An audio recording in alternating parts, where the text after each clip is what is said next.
We're back on the People Chronicles with Tim Shapiro, finding out a little bit about sound guys, but that's not your real title. What is it?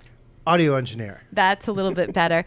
And you do a lot of traveling. You have a family of your own. Do you ever have a fear of not being able to stay here in Berks County, that you're just going to have to up and move with your family, or is that totally out of the question?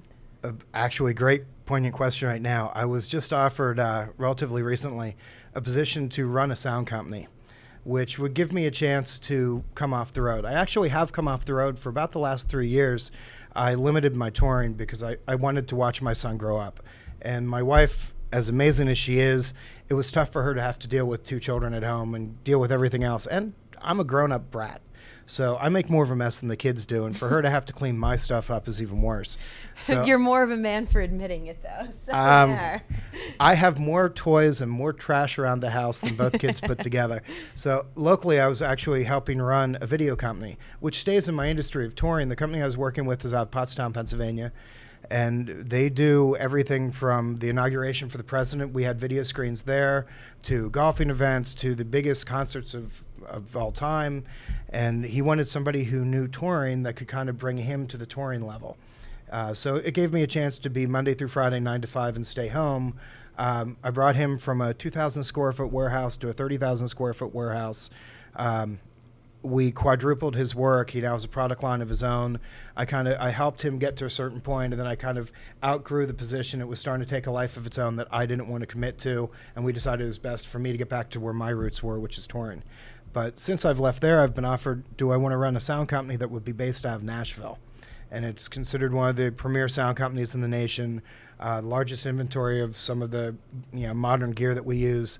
And it's really tough because right now I'm thinking, do I want to uproot my children that are in school? My son started school today, my daughter who's in 2nd grade. Do we want to uproot them and take the chance and move, where you never know if the company's going to go under from now or if we're going to like the area? I'm not just rolling the dice with my life, but I'm rolling the dice on my family's life, and that just puts a whole new spin on it. So do you have a while to decide what you want to do? I mean, I have some time. I'm very lucky that the person who's offering me the position is willing to work with me and said, we'll figure something out. We'll get you placed. We'll rent you a house so you can kind of stay up here and live down here and try to work things out. But he keeps upping the ante and keeps making a little bit more interesting, the offer he's made. So there is going to be a point where he's going to hit a number that I'm not going to be able to turn down. It's a catch-22 almost. Very much so. Right. But I'm doing this because it's my love, but it's also how I can make money to better my family. I want my children to have better than I had, and I had a wonderful family life. I was given every chance I ever dreamt. I can't believe my parents let me do things that I did. Bad parenting, I guess, but they actually trusted me. But I want to be able to let my children go after things. I want my children to follow their dreams, and sometimes there's a price associated with that.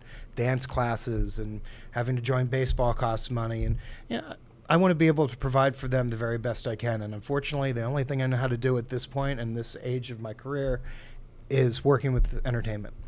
Well, I've been to Birdsboro, but I can never say that I've been to Australia, so you're quite the lucky man. I don't do a lot of traveling, Tim, but you just got back from Australia. Do you have downtime when you travel to these places with bands?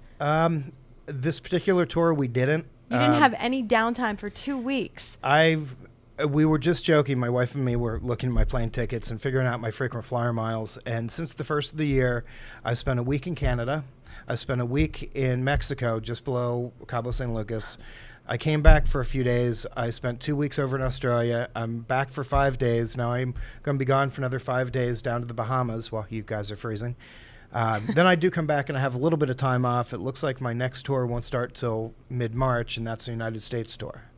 Wow. What was in Australia? Australia, I was with Ed Kowalczyk, who's the former lead singer of the band Live. I flew from Philadelphia to LA, then Los Angeles to Sydney, then Sydney to the western coast of Australia called Perth. And how you get around Australia, you really don't drive. You have to fly from city to city because there's just no way of getting everywhere. So we would land, do a show, fly the next day, land, do a show, fly the next day. I think we just figured out 38 flights since the first of the year. You seem to have answers to these questions already, so I'm just going to shoot them out at you. What has been your best experience with meeting individuals or certain bands or groups? Do you have a favorite? I've been very, very lucky, and I've worked with some of the top musicians, both on the road and locally. I work locally at our local arena as a stagehand, which is a great way of also interacting with management and getting some contacts.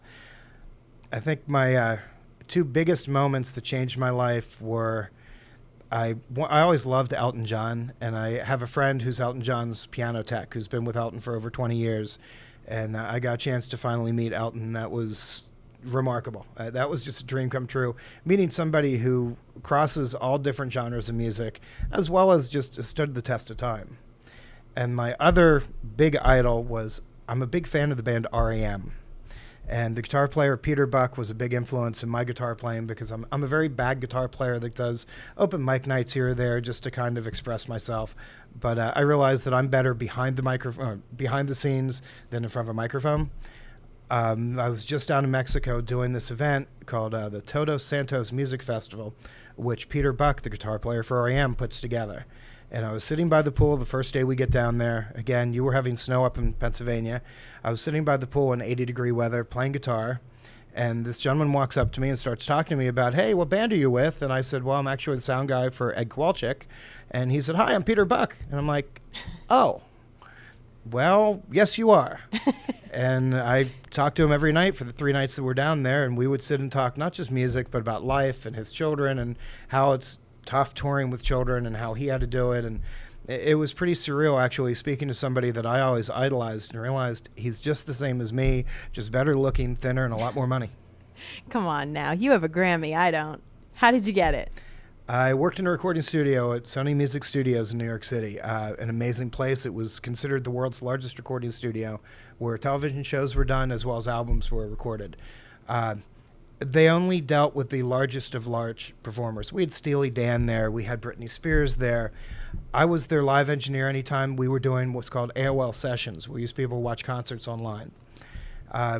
Every now and again, they would say, hey, we need somebody to assistant engineer, meaning I would be the person just to get the microphones out and patch some things. And I would be doing the technical work. I wouldn't be the producer. I wouldn't be doing any of the glory jobs. I would be the guy that really just kind of does everything short of getting your coffee, and that I did as well. And Beyonce was recording her album that ended up winning Best R&B Album for 2006. And I got a letter from the Grammys because my name was on the credits as assistant engineer. I got a letter from the Grammys saying, congratulations that an album you worked on won Album of the Year. So I can say that I actually have recognition from the Grammys, and it's framed and it hangs prominently above my toilet in my bathroom. No, it does not. I don't believe that. It truly does, because there's no other place in my house to put it. My home studio turned into my son's room when we needed another room for my son. So it's anytime someone goes to visit my bathroom, if we have guests over, it's a way of me bragging while they do their business. Tim, you're very interesting and intriguing. And I can almost say, I learned a lot about you, and I've known you for a long time. And, all of these places you've been and all of these people that you've met, and to hear about your great family, it's just really neat to know that we can almost call you the magic man behind the music. That's what you do. You know what I mean? You make it sound the way it needs to be heard. I think you make me sound too important. I'm just another person who tries to do a good job at the end of the day, tries to make the artist happy, and tries to leave everybody who came to see a concert feeling good. I try to blend in that if you notice what I'm doing, that means I'm doing it either wrong or doing it too much. I should be kind of the hidden person, and as long as you don't notice me making the changes, the job's being done. And all I want to do is just make people happy and entertain myself. So if I can tap my foot and maybe sing along to the songs that I'm mixing, it's a good night. Tim, would you say that you're living your dream? I'm living past my dreams. My dreams stopped years ago. I didn't know they could reach as far as they have. I've been blessed by so many different things. I've had people believe in me. I've gotten benefit of the doubt that I can honestly say that I'm living out a dream that I never thought I could have.